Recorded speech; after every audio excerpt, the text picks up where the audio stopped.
Hey everyone, welcome back to the channel. What we're focusing on today is the heavy hitters. And what I mean by that is the heavy hitting chase cards and how they can sort of affect our investment opportunities and sort of guide us into what to purchase or look for in new sets. Now, this came about when I was thinking, well, what really matters in an investment? And if you look, and the best way to sort of think about that question, what really matters in an investment? What do people want to open? What's going to be worth the most in the future is you look back to the past. And I think there's a very, very strong correlation between what's worth a lot in the past and the heavy hitters that come in the set. And I'll elaborate on this a bit more with some data, but if you sort of think about it, other than being the rookie set, why is a first edition base set booster box worth so much money? Why is a Sky Ridge booster box worth so much money? Why is an EX Deoxys booster box from obviously the EX series worth so much money? Why is a Plasma Storm booster box worth a bit more than the rest of the booster boxes in the black and white era? Why is an XY Flashfire booster box worth more than the rest of the booster boxes during the XY era? Why is a Team Up booster box worth more than the rest of the booster boxes in the Sun and Moon era? And if you're not cottoning on, the answer to me is quite clearly the heavy hitting chase card.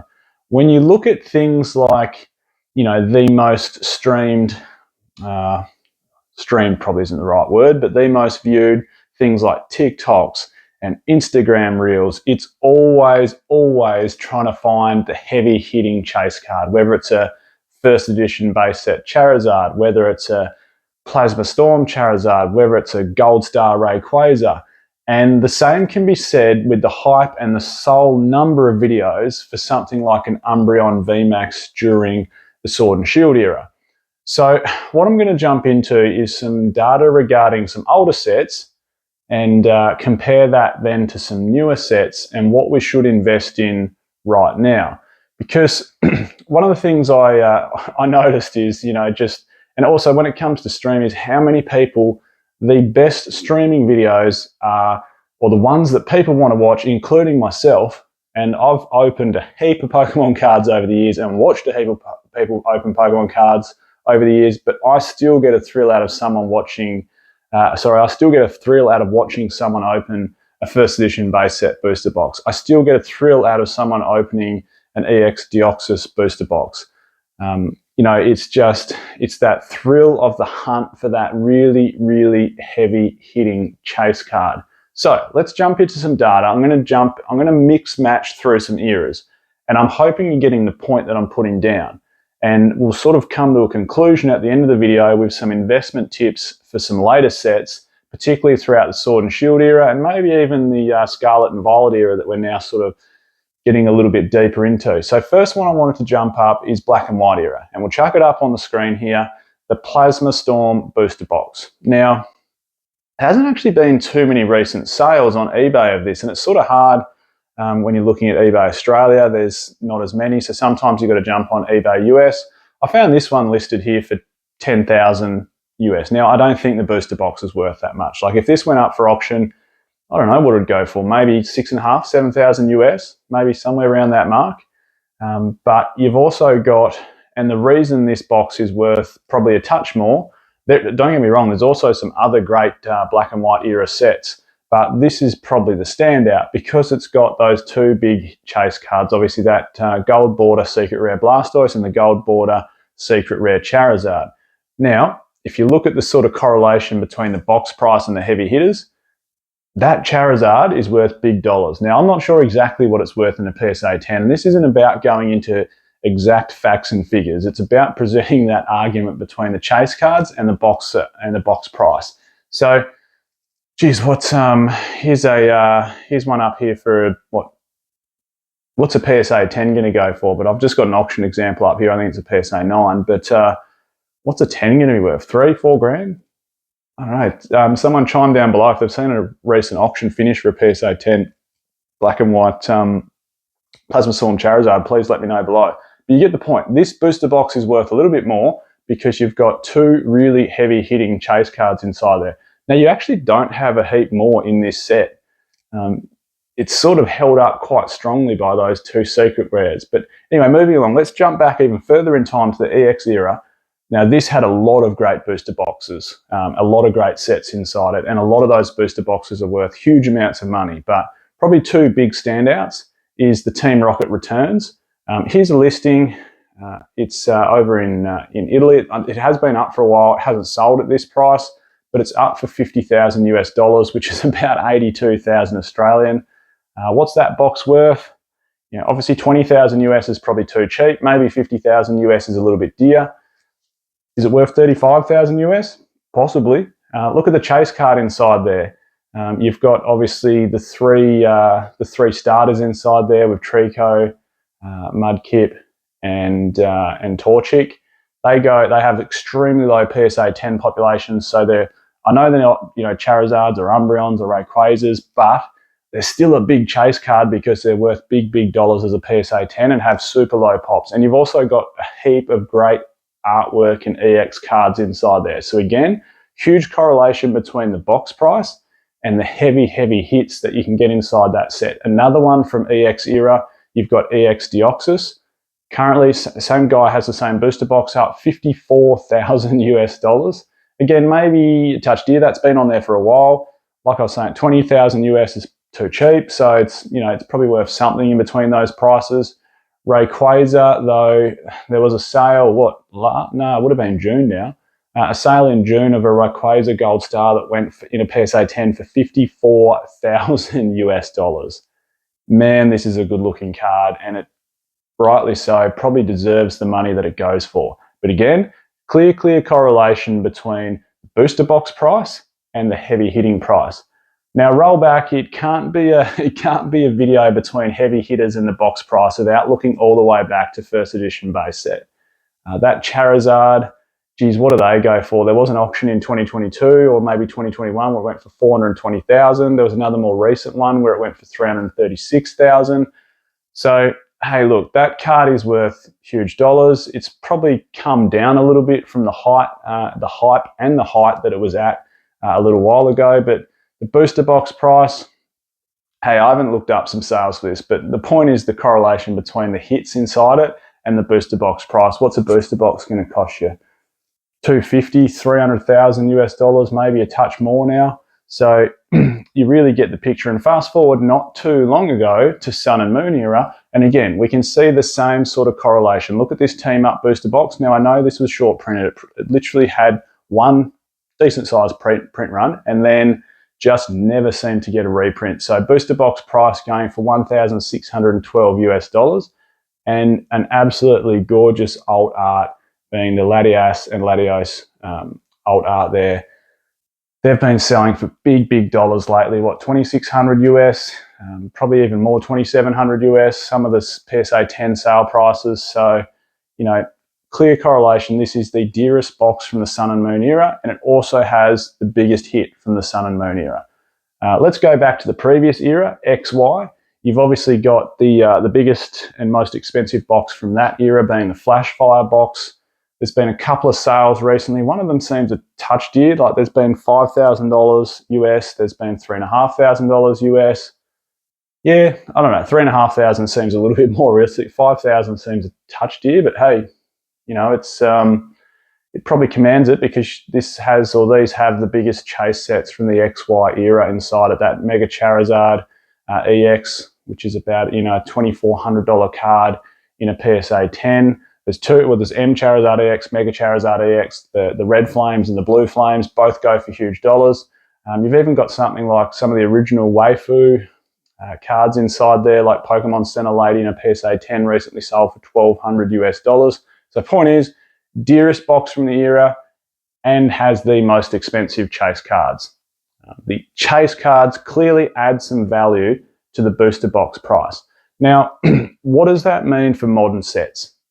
So if we're going to go heavy, this is an opinion. I'd love to hear your comments on it, and you can certainly disagree with it.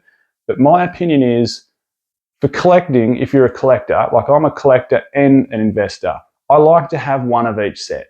Like I like to get, even if it's not a strong set, I still like to get a booster box and I still like to get an ETB. And I've been doing that since late Sun and Moon era, just for my collection. It's not just been all about selling on eBay like it used to be. It's now about collecting, and I want to continue along. I want to continue along for the whole Scarlet and Violet and whatever comes after that. So, you know, eventually, whether it's 10 years down the track, I'm going to have, geez, in 10 years, probably 50 booster boxes, 60 booster boxes from all those sets and all the ETBs, so I can create great displays, enjoy looking at it, enjoy sharing it with the community here. So that's the collectible side. But when it comes to the investing side, what you've got to look at to put your money into heavily, I think, and this is the way I play it. One from each set, and if it's not a strong set, I don't use it as an investment. If I think it's a strong set, yes, I'll get my display pieces, the ETB and the booster boxes, but then I'll buy additional. And the additional gets stored away. It's not on display, it just gets stored away. Now, sometimes you can get it wrong. Like I got it drastically wrong with Darkness Ablaze, because it almost reminded me of, and yeah, sort of, but very wrong. It sort of reminded me of XY Flashfire, and I thought, you know, XY Flashfire was an early set in the XY era, Darkness Ablaze an early set in Sun, Sword and Shield era.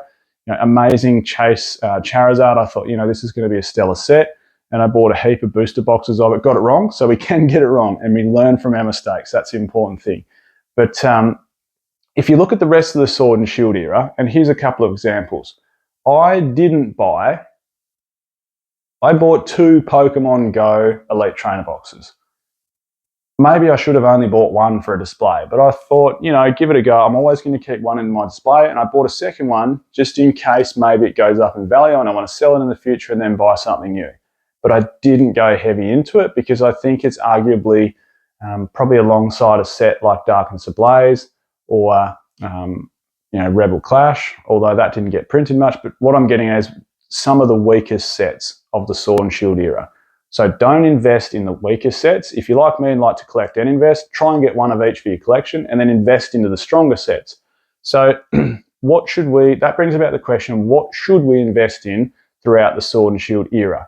Now, if you look at something like, and this is a bit of an outlier for me, if you look at something like Champion's Path, right? I know it's a small set, small holiday set, but look at the 2 chase cards. Look at the 2 Charizards, okay? You've got the VMAX sitting here at $177.80 raw, and you've got the Charizard V, the sort of dark with the, you know, shiny looking Charizard, $169.98. So they're both pretty similar. They're both around that 170, 180 mark raw. Now, I think that's a strong indication. Like, you've got 2 heavy hitting Charizards inside there, also sitting inside a very, very nice looking Elite Trainer box. In 10 years' time, when people look back to the Sword and Shield era and want to maybe crack some open, stream it, that's going to be a fun stream. All right, guys, we've got 4 Champions Path Elite Trainer boxes here. Have a look at the artwork. Charizard's on the front. I'd be a terrible box opener, by the way. I can't hype up things as much as some of the others on YouTube, but you've got Charizard on the front cover. Let's crack it. Let's try and chase, you know, the VMAX or the V. Imagine the hysteria when you pull one out. Yeah, like, you know, you get what I mean. That's where the future price is going to come from, or a portion of the future price. And another example, clearly, you can't escape it, is Evolving Skies. Okay? You've got 4, and just rewinding a second, sorry, currently a Champions Path Elite Trainer box is $105.54. I forgot to leave that out. So I don't think that's bad value. Anyway, back on the Evolving Skies train. Currently, a booster box is $415.30, and you have some strong hits. And you can't deny that Evolving Skies is far and above the best set in Sword and Shield with the best chase cards. Now, I know there's a lot of other factors that come into play, like the hit rates. You've all heard it being called Evolving Cries, Chilling Pain before it. Like, the hit rates aren't great, but the chase is still there. You know, if you open 3 booster boxes, you should almost be guaranteed to pull an alt art. It is something like 1 in 2.6 booster boxes for Evolving Skies should have an alternate art inside it. Now, of course, you could open 5 and not get one, or you could open 3 and get 1 in all 3. Like, it's luck, of course, it's luck of the draw. It's almost like gambling a little bit. But your Umbreon VMAX $616. The Rayquaza VMAX $265. There's obviously a heap more heavy hitting cards inside there. So my point is, in the future, when you look back at Sword and Shield, what's the go-to set? And again, I'd be a terrible streamer opening boxes to hype people up, but hey guys, here we go. We've got Evolving Skies here. Can we get that Umbreon VMAX? Are we going to get the Rayquaza? Could we get the Dragonite V? There's so many more other Evolution chase cards inside there, but you get the point. People are going to look back. That is the set. That is the EX Team Rocket Returns or EX Deoxys from the EX era. That is the Team Up from the Sun and Moon era. That is the Flashfire booster box from the XY era. Another one maybe that springs to mind, you do have a few other heavy hitting chase cards. Of course, the Charizard alt art, the Lugia alt art, and the Lost Origin the Giratina alt art from Lost Origin. So, maybe those sets would come into play a little bit as well, particularly that Giratina, because it is such a damn nice looking card. The artwork is just phenomenal, and you've got Trainer Gallery to keep you entertained in that set as well. So just a quick one, the booster box price after the reprint, $140.90, and the Giratina still holding really strong at $301.99. So to summarize the whole point, if you're looking at investing and you're a collector as well, collect the sets for your display and invest heavy in the sets that have really strong, heavy hitters.